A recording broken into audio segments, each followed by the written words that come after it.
بسم اللہ الرحمن الرحیم۔ کیا آپ فرض نماز اور تہجد کی نماز کے درمیان فرق جانتے ہیں؟ میں نے ایک بہترین مضمون پڑھا، ایسی بات کہ جس سے رونگٹے کھڑے ہو جاتے ہیں۔ میری ہر ایک سے آخر تک اس ویڈیو کو دیکھنے کی گزارش ہے۔ رب العباد کی جانب سے دعوت نامہ۔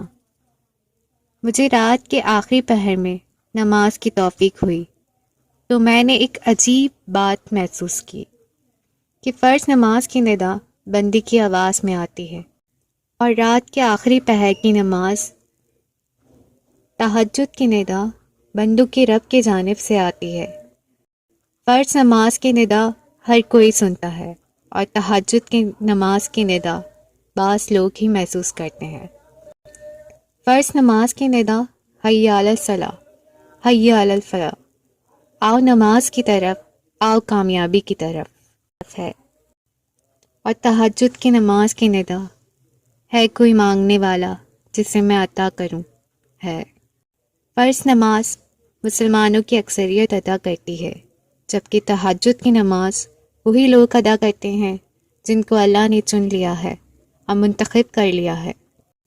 فرض نماز بعض لوگ ریاکاری اور دکھاوے کے لیے بھی پڑھتے ہیں۔ جہاں تک تعلق ہے تہجد کی نماز کا، تو اسے ہر کوئی تنہائی میں خالص اللہ کے لیے پڑھتا ہے۔ فرض نماز کی ادائیگی کے دوران دینی مشاغل اور شیطانی وسوسے آتے ہیں، جبکہ تہجد کی نماز تو دنیا سے یکسوئی اور آخرت کے بنانے کا نام ہے۔ بہت سے افراد فرض نماز اس لیے ادا کرتے ہیں تاکہ مسجد میں کسی سے ملاقات ہو جائے اور اس سے چند باتیں ہو جائیں، جبکہ تہجد کی نماز اس لیے ادا کرتے ہیں تاکہ اللہ سے بات چیت کر کے تعلق بنایا جائے، اس سے باتیں کی جائیں اور اپنی تکالیف اور سوالات کو اس کے سامنے رکھا جائے۔ فرض نماز کی دعا بعض مرتبہ ہی قبول ہوتی ہے، جبکہ تہجد کی نماز کا تو اللہ نے اپنے بندوں سے قبولیت کا وعدہ فرمایا ہے۔ آخر میں تہجد کی نماز کی توفیق اسی کو ہوتی ہے جس کے لیے اللہ نے اس سے بات چیت کر کے اس کی تکلیفوں اور شکایتوں کو سننے کا ارادہ کیا ہے، اس لیے کہ وہ اللہ کے سب سے قریبی بندوں میں سے ہے۔ لہٰذا قابل مبارکباد ہیں وہ لوگ جن کو اللہ رب العزت کی جانب سے اس کے سامنے بیٹھنے اور اس کو باتیں سنانے اور اس سے مناجات کرنے کی لذت حاصل کرنے کا دعوت نامہ ملا ہے۔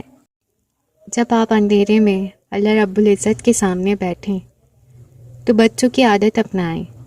بچہ جب کوئی چیز مانگتا ہے اور اسے نہیں دی جاتی تو رونے لگتا ہے، حتیٰ کہ اسے وہ چیز مل جائے۔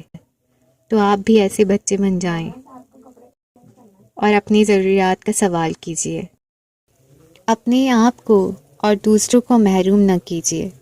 ہو سکتا ہے کسی کو آپ کی وجہ سے تہجد کی توفیق حاصل ہو جائے اور اس کا ثواب آپ کو بھی مل جائے۔ دعا ہے کہ اللہ آپ کو دوسروں کو نفع پہنچانے والا بنائے۔ آمین۔